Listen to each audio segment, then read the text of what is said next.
loolu sax bokk na ci point yi nga xamante ne ni moom la ñu war a waxtaanee ci rubrique sport avec Mbaye Papa Dji alors laataa ñuy ñëw ci lutte boobu dañ koy dooree Mbaye Papa Dji ak li nga xamante ne ni moo di wàllum afro basket belle entame des Lions du Sénégal de la compétition avec une victoire large face à la Guinée 92-48 Mbaye Papa Dji.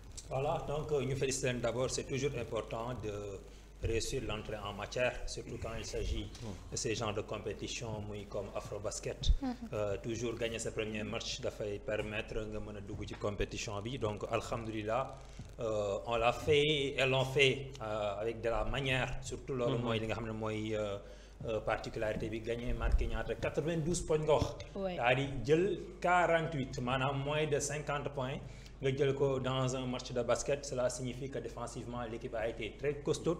Les filles ont bien défendu, joxe nañ lépp lu ñu am sur le plan défensif. Sur le plan offensif aussi gis nañ ni même fekkee ni début bi dafa amoon ay jafe-jafe parce que boo xoolee ci première quart-temps bi sax donc dañu dugg timidement ci match bi, mais au fil des quart-temps dañuy gis ni donc ñu ngi doon progresser sur le plan offensif, donc c'est pas évident ñu dugal 92 points, même bu fekkee ni c'était face à une équipe supposée petite poussée comme la Guinée nga xamante ne jusque-là sur plus de 10 confrontations avec le Sénégal musul am benn victoire ci kaw Sénégal, équipe la bu nga xam ne toujours dafa nekk ci apprentissage, même bu fekkee ni dañu nekk di defaraat en phase de reconstruction pour xoolaat génne yenn mag ñi bàyyi fa benn kenn ki ci nga xamante ne moom mooy cadre yi bàyyi fa benn cadre andi ay jeunes tey gis nañu Khady Mbaye bébé nga xamante ni sénégalaise nekkoon au niveau de Dakar Université Club jaar Saint-Louis Basket Club bi mu ko naturalisé mu dem Guinée défendre seen couleur bi mu raccroché aussi dafa dem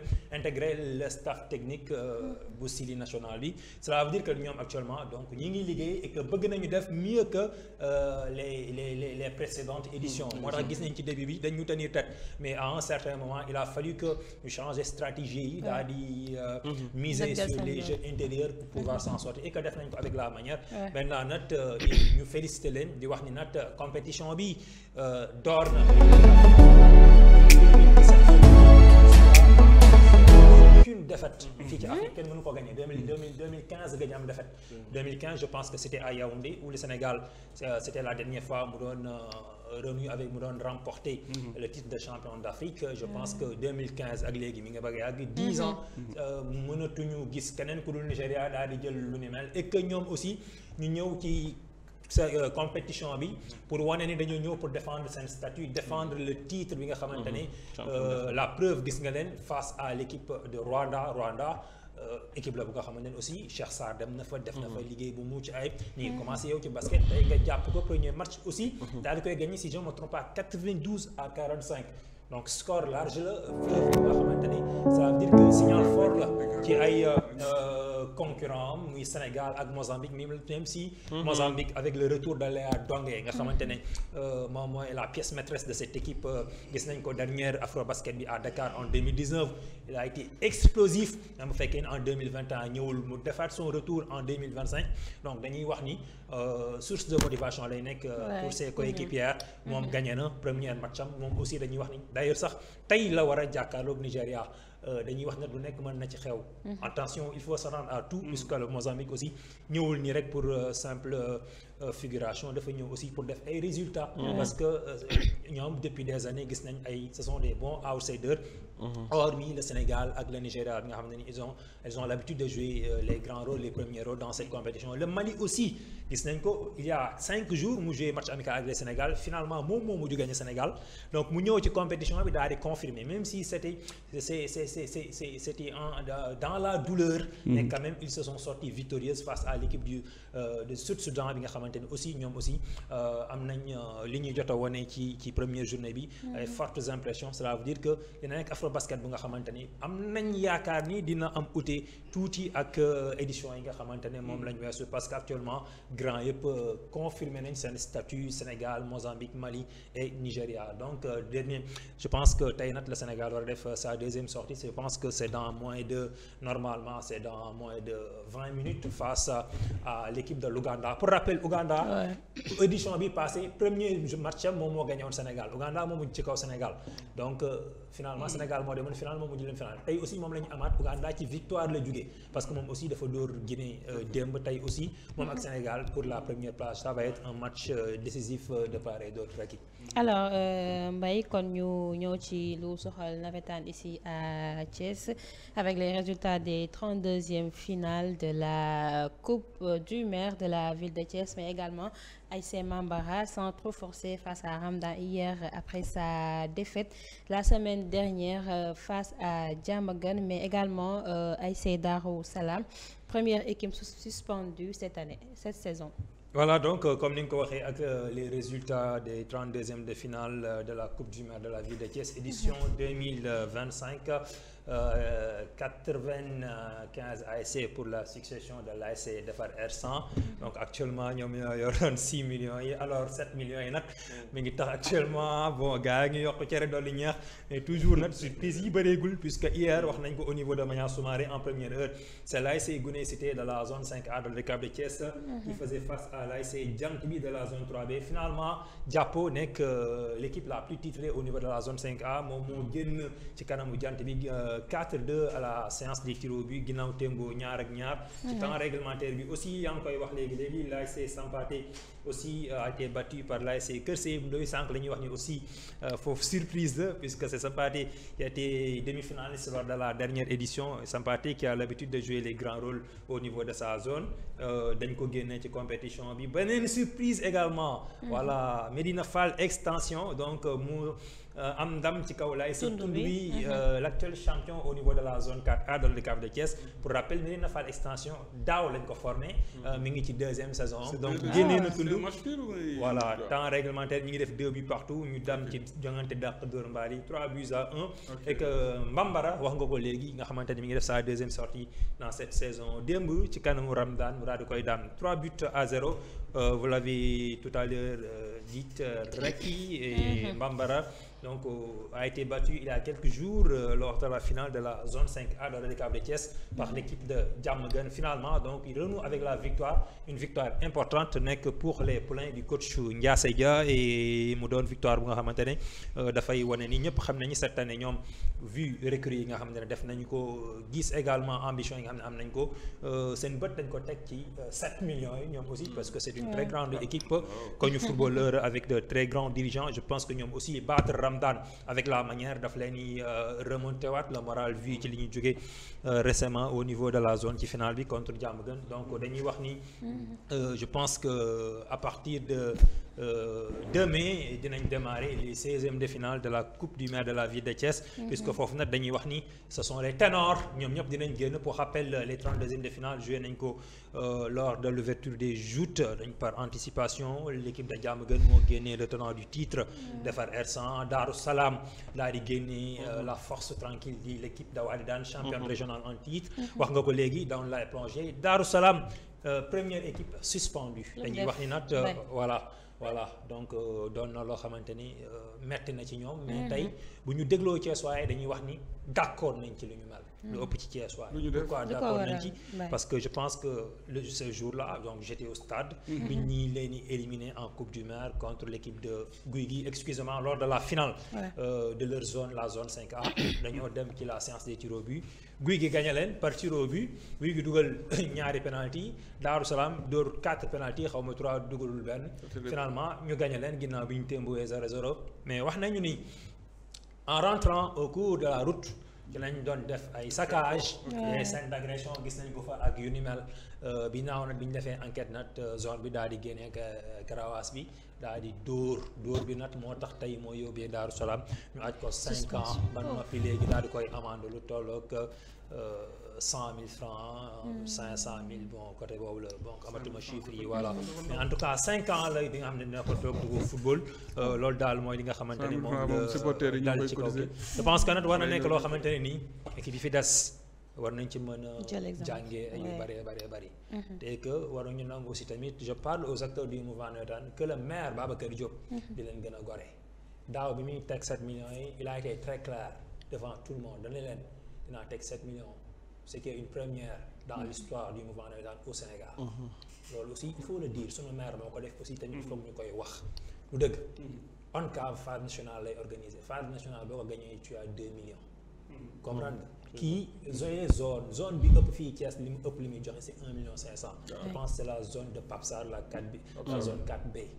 maire romb mu ne 4 la ko njëkk a def jóge fa dem 6. actuellement même ci 7 te man laaj naa ko question la dernière fois mu ni ma 10 lañ jëm ak moom. te ren ji la waxoon la koy def 10. sauf bu fekkee amul violence amul dara loo xamante ne nii kii malheureusement gis nañ daaw ak préfet bi mu génnee yi ci xew nawetaan ñu suspendre. je pense que bu du woon loolu nawetaan arrivé à son terme la saison dernière te amul benn coow amul benn violence kon heure bi di nga dégg ñun la vainqueur dina am 10 millions.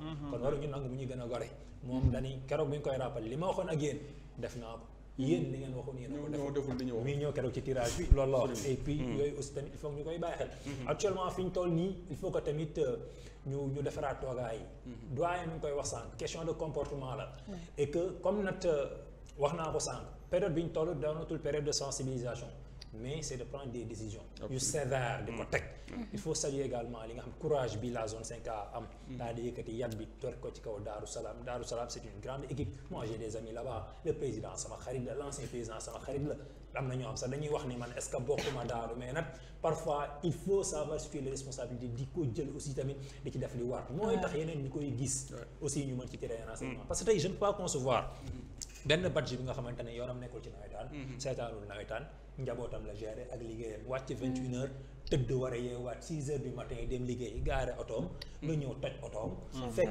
parenteeram ñëw toj parenteeram loolu tooñ la je pense que loolu aussi c'est trop abusé et c'est trop exagéré lu mel noonu bu ñu ko gisee ñi nga xamante ne ñoom ñoo ko def ñu jël yet bi dóor seen kaw l'entente Harlem Cosmos est là c'est une très grande ASC ana ñu gis nga leen fi ñu mujj Daaru Salaam kon ki suspendre Arcos même si c'est au niveau de l'ODCAV qui suspendre Daaru Salaam du fi bàyyi équipe yi nga xamante ne ce sont des équipes yoo xam ne tey booy xool ci wàllu recette du ñu dugal absolument rien ci stade bi maintenant ñu andiwaat xel yi xam ne nawetaan mënul weesu dul activité de vacances sport la ak culture ñu yamale ko ci pour bañ ñu gañal encore une fois nga toog sa kër bul ñëw alors Mbaye Papa Dji par rapport ak li nga xamante ne nii moo di violence je pense que chaque année ñu ñëw si waxaat si donc nekk na benn problème majeur bu nga xamante ne nii à chaque fois day revenir je me rappelle daaw rek si ouverture saison bi ñu ngi si doon wax ren aussi gis nga ñi ngi siy waxaat ba sax gis nañ ASC bi nga xamante ne nii mooy ASC Darou Salam daal nañ leen suspendre par rapport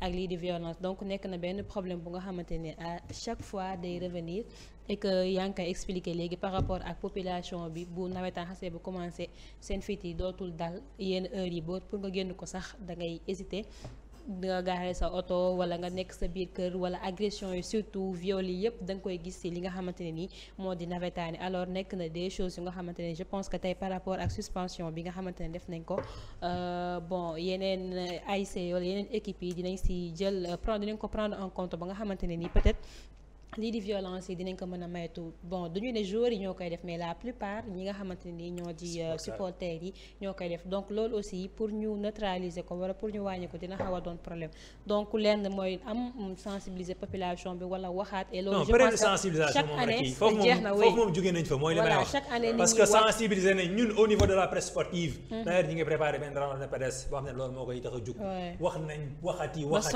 koo xalaat wax na ça n'a pas été loolu musul a régler maintenant nag li ci am solo mooy li ngeen war a fàttaliku mooy très rarement au niveau de Maniang Soumaré wala Stade Lat Dior ay scènes de violence di am ci biir stade bi effectivement toujours c'est en dehors du stade te loolu bu ñëwee en dehors du stade bi trouble à l'ordre public dafay dugg maintenant lan moo ci nekk responsabilité les autorités administratives ak ñam ñoo nekk ci dëkk bi ça aussi tamit war na tax ñu taxaw xool yan voies mooy dañuy employé ba nga xamante ni trouble à l'ordre public yooyu dafay dàq parce que ODCAV du Ousmane Diop wala benn Bayla Bass wala benn Diarra mooy génn toog fu mu naan bu leen yàq bu leen def lii tey jii service d'ordre fay ñëw dafa am loo xam ne seen mission fa lay am mais te am na loo xam ne préfet moo war a engagé wu du question que ne engagement damay toog di xaar ku yàq rek ma aj nawetaan non il faut que yow tamit nga def say affaire boo defee say pexe jéem ba xam ne sottiwul boo ajee nawetaan yi dañuy xam ne def nga fii nga mën a am maintenant est-ce que war nañu mën a am possibilité bu match yi jeexatee c'est-à-dire je parle des matchs yu nga xamante ni dafay drainer foule des matchs yu nga xamante ni ce sont des équipes yoo xam ne en matière de mobilisation li ñuy génne dafa bari mais nga déployer on a vu ce qui se passe la dernière fois au niveau de l'arène nationale ci le combat Liss Ndiago Ada Fass mais keroog da nga yaakaar ni fii man mobilisation ci côté force de défense de sécurité ci bu toll noonu man mosuma ko gis ci àdduna man dem naa mais sax am na lu mu wàññi mais pourquoi pas tey Thiès y a combien de camps au niveau de Thiès. y a ñaata camps ñoo fi am. y a des grands camps J mel na pour garder Thiès. non c'est-à-dire du pour garder Thiès effectivement mais dañu bëgg a wax ni Thiès ci biir Sénégal la bokk. depuis que ces faits de violence là ont commencé les gens n'ont jamais pris aussi à bras le corps cette question. ku ne dugg je pense que loolu war nañu ko mën a def tamit. nit ñi waxante dëgg. waa nawetaan masuñu jël cette question à bras le corps. ils se sont toujours réfugiés derrière ce genre d'argument là. c'est-à-dire ça ne se passe pas dans le terrain ça se passe en dehors. dafa yomb. dafa yomb. nañu interpeller autorités yi mais nañoo fekk ñuy def jéego. sensibiliser wuñu c'est pas les drapeaux fair play yi ñuy tàllal ci biir stade bi ak yooyu mooy régler problème bi fi mu nekk nii immédiatement li nga doon wax ci transport yi ne sensibilisation passé na. ci nawetaan la jëkk passé. il faut sanctionner. c'est-à-dire ñi yaruwul mënuñu dugg ci organisation nañ leen ci génne dirigeants yi ñu tere leen ñu dem ci beneen ASC demee accessoirement ñu tere joueurs yi nekkoon ci ASC boobu ñu footballaat nawetaan. mais ñu mën a football ci beneen strate. professeur loolu c'est un problème. il faut parce que am na ay yoo xamante ne démb li am fii moo am Sénégal yëpp. gis nga démb. ñi dëkk autour du stade. Maniang Soumaré. non Dakar oui. mais arène nationale. non football nawetaan match bu tas. ok 150 Jakarta ci mbedd mi. jusqu'à la Patte d'Oie di këf di poté. mais ay boy yu day nii. c'est terrible. c'est-à-dire non nawetaan dañu jël aussi seen responsabilité parfois il faut qu'ils s'engagent un peu plus. mais li nga wax aussi dafa am solo équipe bi nga xam dañ ko aj mais joueurs yi fa nekkoon waruñu leen permettre ñu dem football yi fa nekk. non joueurs yi boo leen laa da ngeen di tooñ. xam nga non sanction yi moom.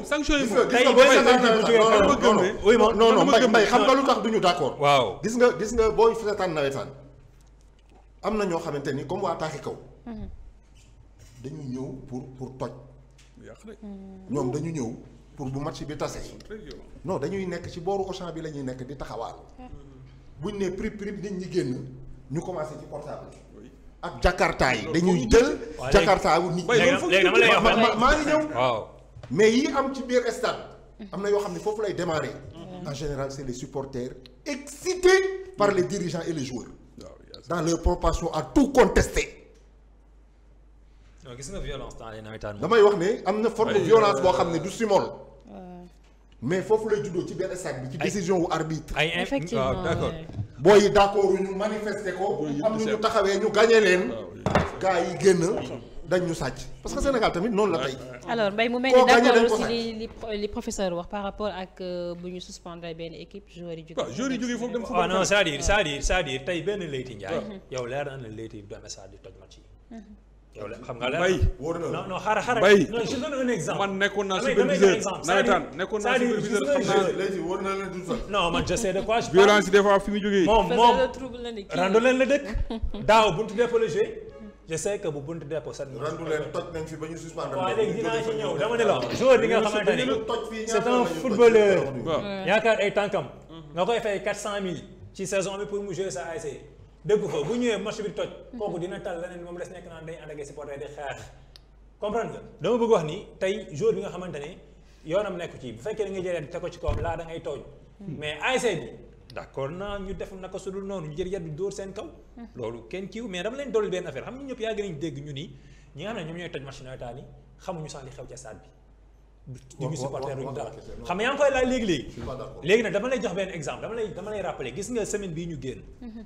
je parle en connaissance de cause et que je parle sous contrôle de certains acteurs du mouvement navétane yi may seetaan am na Maniang Soumaré benn marché bu fa am 5 personnes moment bi nga xam ne dañu ubbi guichet bi maanaam ubbi njéeréel comme on dit maanaam bu ñu nee match bi des 10 minutes ñu ubbi bàyyi noonu porte yi ku ñëw dugg waa ji nee na dafa taxaw ci buntu stade di wuy tal xam noonu def juróomi nit ñëw mel nu kenn xamul tàqoog seen sago man di bay lang tox lu bon am na ñoo seen sago bi ñu ñëwee xam nga lu ñu wax waa ji grand kan ak kanay football waaw ñëw ci stade bi ne ko grand kan ak kanay football vert yi ñooy ñan ku mënee xam nga loolu xam nga loo ciy déggee je pense que li ma bëgg wax xam ngeen ko quelque part aussi tamit il faut que tam ñi nga xamante ni ñoom ñooy mais fay bi lan nga indi waaw da ngay toog ci tribune bi naan numéro 9 bi ci koñ bi la dëkk non c'est dama la bëgg a wax ni ñiy toj match yi. mais léegi sa koñ mooy football xamoo joueur yi. waaw suñu la garaal bu bees parce que enjeu yi yeneen la. politique dugg na ci biir jaxase na. xaalis mu ngi ciy joué rôle boo xamante ni kenn xamul lan la. chauvinisme de quartier. ñun ñooy waa fii ñoo tàng ñoo metti ñoo mer da ngeen mer dem leen fa ñuy fajee mer. fii gars yi kontaan ñoo ñëw di enjoy. autorités yi ñu ngi jël seen responsabilité. ñu ngi koy encadrer ci temps bi durée bi nii la war a demee. ci leneen li ñu mën a def. yokk subvention gën a taxaw ci wetu nit ñi waxtaan ak ñoom. dans le discours et tout. wala boog ngeen aj nawetaan yi 1 an. réfléchir daal ne bii yoon équipe yi ñu masul suspendre rek ñooy compétir. d'accord alors Mouhamed Badji par rapport ak li nga xamante ni moo di violence ñuy nemmeeku si bu nawetaan yi commencé maa ngi koy wax sànq chaque année loolu rek mooy nekk problème bu nga xamante ni nii problème majeur la boo xam ne depuis loolu mënuñu fexe ba résoudre ko. lan nga si jàngat la structure organisatrice muy ODCAV je pense que romb naa keroog Ousmane ak Diawar di leen ko wax. vous avez failli ils ont failli à leur mission. Organisation des activités de vacances c'est pas seulement le football gis nga. football li mu réglé ci àdduna bi dafa bari problème Guinée Sénégal am na loo xam ni Senghor par le football la ko gérer des matchs amicaux fii ñoo bokk quoi c'est-à-dire que man mënuma comprendre que violence bi amuñu ci solution kon ODCAV dañuy faillir solution nag da ngay jéem dara si nga la culture la musique l'art li mu mën a seddal xol ki ñu gagné day mer naturellement day am quoi c'est des jeunes ils ont le sang chaud. Même le politicien il a compris ça ba dans les meetings léegi da ngay gis ñu woowee benn artiste muy woy di def sonorisation parce que maa ngi dugg koñu jàmbur maa ngi dugg Fuuta koñu Farba Ngom la dinaa fa jël benn woy Abu Cubaloo man Sonko ma dugal ko parce que le politicien a compris ça que li muy def dafa c'est assujetti à une violence parce que da ngay bëgg a foqati nit li mu yor. football loolu da ciy am nañu fexe tout mu am moo xam mi-temps avant match ak après match. benn prestation musicale artistique bu mën a dalal xolu nit ñi mën na nekk d'abord nañu essayer parce que ki ñu gagné après lan day ñibbi booy xamu leen dara sànnante fii boo waa Mbour jël ay des urines de porc di ko xëpp ñi seetaan nawet man musuma seetaan match nawetaan à part bokk jom bañ koy formé en 93 à part bokk jom boobu xale laa dañoo téye sama loxo solo parce que man je suis pas nawetaan man dañ koy fàtte deuxième fois bi ma dem nawetaan yow yaa ko wax nii wala association sportive et culturelle urine de porc. non bien sûr man je suis dans l'information doyen. non man gis naa saw ay nit ñu saw. Non boobu bokkul l'urine de porc. l'urine de porc nga toog stade yow di seetaan say doom bëgg sa koñ imagine ñu xëpp la ko. loolu ça dépasse ay football. c'est-à-dire il faut que ñu dugal ci leneen moom laa sànq le politicien il a compris ça ba tey dans les caravanes de politiciens da ngay gis ay expressions artistiques ay musiciens ay comédiens. loolu parce que nit ki boo ñëwee di foqati li mu yor. il faut que nga def ko avec la manière. donc le football nañ ci boole le football américain boo gisee femmes yooyu filles yooyu di fecc di kii football américain yi pour lan la parce que c'est un sport qui demande beaucoup d'énergie ay mbëkkante la ay le rugby pourquoi ñu ci boole ay jigéen yu sol am ay bikini di fecc mais Thiès dëkku artiste la amuñu ku ñu mën a reetaan loo gëwuma ko xaalis bi ñu yor ñu la moo tax duñ ci boole. tey ñu ñaa ngi wax maire fu ma d'accord ak moom les artistes de Thiès ñu ngi kaas que ni maire amul plateau yu bari yi mu leen defal ay Amadou lay woo ay vigie alors que la coupe du maire waa ODCAV la koy jox ODCAV joxu leen ko pour football kese mais dans le protocole le cahier de charge maire war nañ ci mën a boole à chaque match nañu jël ay artistes Thiès waa dans l'enveloppe bi mu joxe ñu génn ci ay cachet parce que am na quartier yoo xam ne bu seen doom téye micro di wax ak yéen ñoo gagné di leen wéyal seen xol dina féex lan moo tax chaque match chaque mi-temps wala avant match ak après match warul mën a am des artistes thiessois qui font des prestations musicales. man ku ci mel ni man boo ma nee tey taal bi day dem stade day football day play tey damay dem. taal bi moo ma yóbbu mais pas nawetaan man je ne suis pas nawetaan mais taal bi mën na ma yóbbu foofu waxin la jéebaa mën na ma yóbbu stade bu ko defee. violence bi du ci am parce que nit ki bu meree il faut am lu ko dëfal. oui ñun ñëpp on a été jeune def nañ lu booy deful mais pas nag loo xam ne physiquement day gaañ nit. waaw c'est-à-dire foofu loolu mooy problème léegi nag nañu réfléchir sur ça man je suis prêt à accompagner ODCAV pour que defee match yii. ñu am des prestations artistiques pour ne pas dire des compétitions artistiques. ñu commencer par loolu. bu ñu ko bëggee balaa avant la fin de cette coupe là du maire ñu commencé ko on va voir un peu su match bi jeexee. bu kenn dem. Amadeus day joué taal bi day joué loolu ñëpp dañuy xaar. le temps que gars yi seen xol wàcc. seen xol gi su paree l'artiste il va parler aux perdants il va parler aux gars nañu def fair play nañu ñibbandoo. ñëw leen ñaari capitaine yi ngeen saafonte mën na nekk. ñaari président ASC nañu saafonte jël micro wax. mais match bi tas na ëpp nañu génn gars yi taxaw Auchan di kar gars yi taxaw ci dara bi di kar gars yi. l'ODCAV a failli. c'est vrai dafa am volet culturel bi gars yi dañ ko politique moo gën a tàng doyen ay bal dafay tàkk mais dañ koy gérer. amoon na de. politique voilà compétition wu théâtre. ah oui. amoon na. théâtre populaire c'est ça. non dafa amoon. pour moi l'ODCAV a failli wala le maire dafa doon détendre sur l'ambiance au stade. j'ai encore en mémoire ay match Sombaaxaan. ñii déguisé wu ñëw. ñeneen ñëw sol seen tenue seen fecc traditionnellement et cetera. yooyu lañ doon fekk fii nawetaan. culture mën na lu ne taakale nit mu daanu sax da nga koy seetaan. wallaahi culture mën na lu ne. tey tout à fait place à la violence il y a que la violence.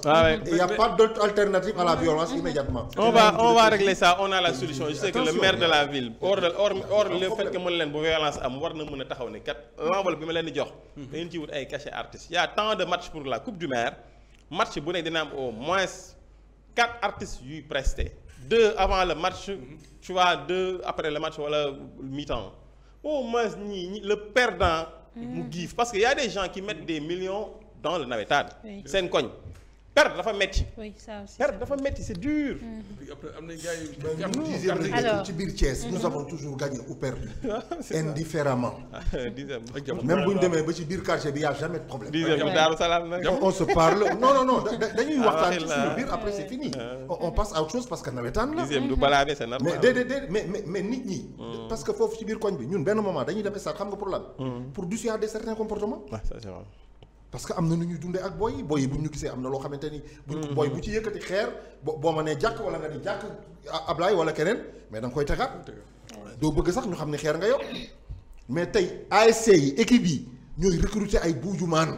ay këlsa parce que oui. ah bon non je sais de quoi je parle. ñoo koy recruter. parce que affaire bi dafa war a metti. menacer arbitre aussi. c'est difficile y a des matchs. mais léegi ñi leen di recruter ci politique. ñoo leen di recruter ci nawetaan. après ñooy taxaw ci biti naan booy ils sont violents l'autorité ne fait rien.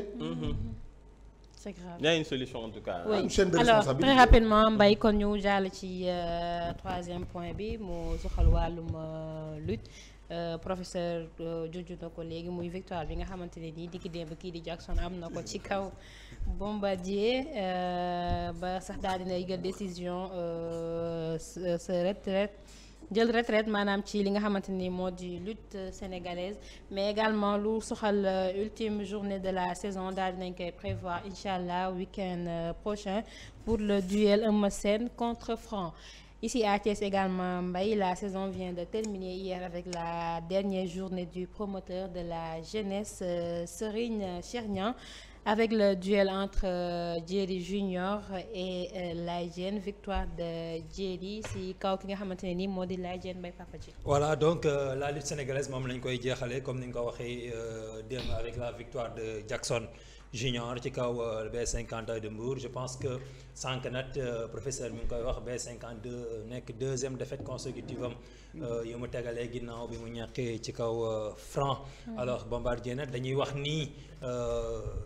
les figures emblématiques désormais ci wàllu bëri parce que carrière bi nga xamante ne 30 ans de carrière c'est pas évident je pense que li nga xamante ne tey moom la bi mu duggee ci làmb en 1995 ci première défaite am nga xamante ne ku ñuy wax Thiaw Cëngu moo ko daanoon Thiaw Cëngu moo ko njëkk a daan tey jii ki nga xam ne mooy Jackson moo mujjee daan Bombardier waaye nag ci biir loolu Bombardier ci am na lu tollook 19 victoires daal di am 13 défaites je pense que loolu li nga ciy déggee mooy déjà longévité bi nga xamante ne Bomb am na ko constance bi nga xamante ne am na ko mu nekk le seul lutteur à avoir daal di jël couronne roi des arènes à 2 reprises. Je pense que loolu aussi war na jël na ko te ci anam yi mu ko jëlee noonu na anam yu nga xamante ne anam yu extraordinaire la parce que dañuy rappelé wu jour bi nga xamante ne ci la ko le grand public di xam.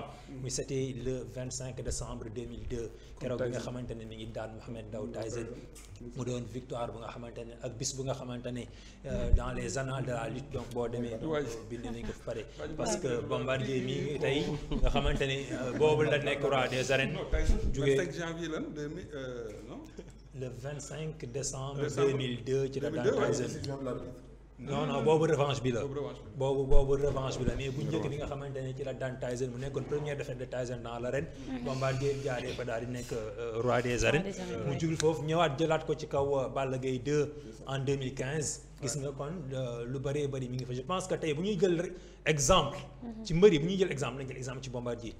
bëri na 30 ans waxo fi lu ñaaw def lu ñaaw mosuñu ko déggee yaa waxoon wala yaa defoon. déjà na mu meloon ba léegi noonu la mel. ci wàllu état physique. ci wàllu mental d'acier mental de fer bañ ko xamee ci wàllu la rage de vaincre bi nga xam ne toujours xam nañ ko ci Bombardier je pense que nag tey bu demee ba nga xam ne dafa bëreeg ay rakkam bëreeg ay moroomam bëreeg ay magam delluwaat di bëreeg ay doomam ak i jarbaatam tey jii dañuy wax ni gàcce galaama donc ñu félicité ko tey nga xamante ne dina génn jaar par la grande porte. Jackson également nekk xale bu nekk ci yoon di dem je pense que moom aussi bokk ci mbër yi gën a rafet la palmarès actuellement donc ci làmb ji parce que dañ lay wax ni je pense 19 combats la am 3 défaites la ci am. et que ñi ko daan ñu ko war a daan Lagrosse moo ko fi daan. à part Lagrosse góor gi étudiant mon ami ma koy saluer au passage ñoom ñoo ko fi daan.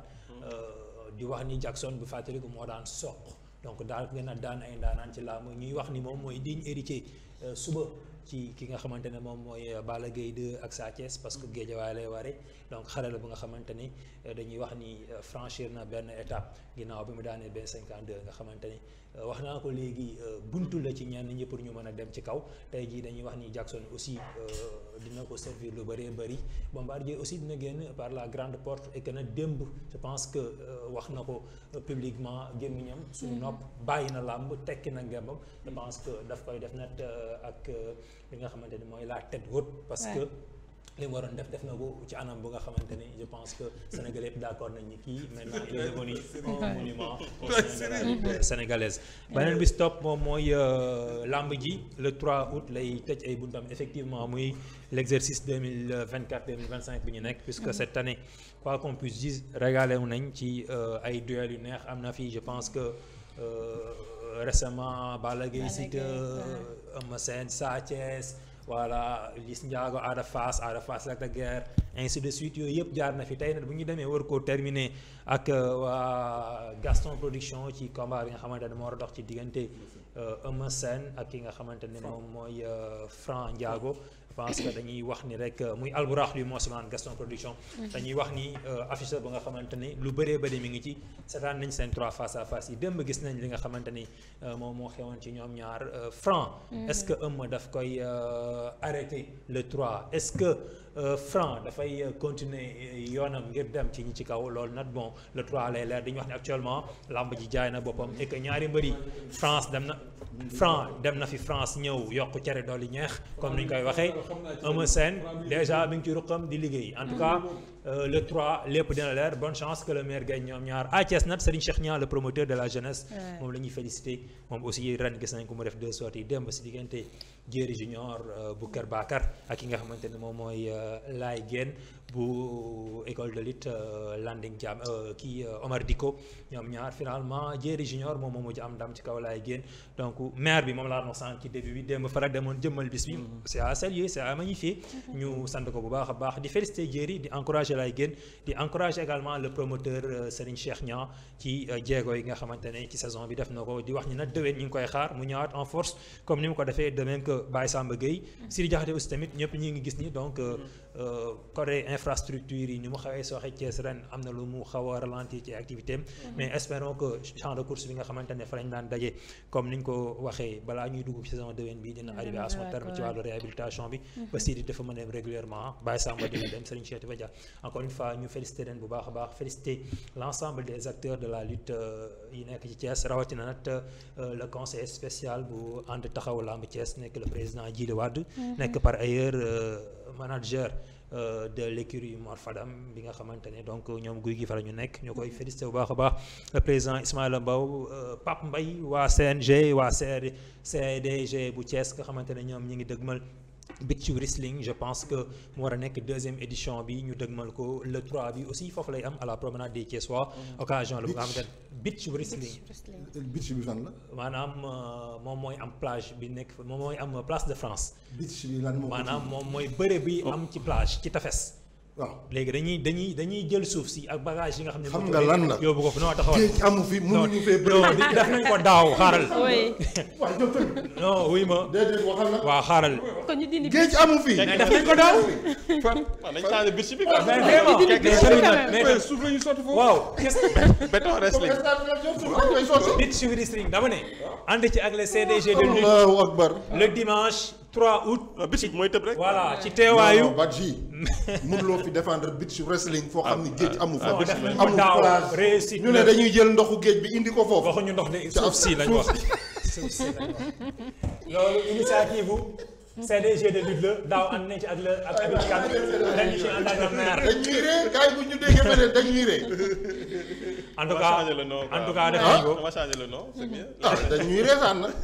en tout cas waa Dakar dimanche nga xam ni siiwut jàkkamti defetu waa Thiès. mais ñu ne nag il rêve de. mais def nañ ko daaw am nañ ci ndam dafa tax ñu am géej. dañ koy defaat. beach ànd ci ak CDG. ànd ci ak le maire ànd ci ak Pape Amary Mbaye ak gars yëpp. en tout cas ñu ngi lay invité yow dimanche yow en personne nga fekk ñu promenade des Thiessois boo ñëwee foofu maire dina ñëw di nga fa fekk beach wrestling. encore une fois rendez-vous le 3 gars je pense que loolu mooy affaire ñu félicité waat seen Cheikh Niang bu baax a baax le promoteur de la jeunesse ak l'ensemble des acteurs de la lutte félicitations à Diéry Junior ba Mara aussi tamit ma koy félicité bu baax a baax sama waa ji di ko kontaane bu baax a baax ak waa Kër Bakar yëpp jaajëf rek ki ma dalool kàddu gi.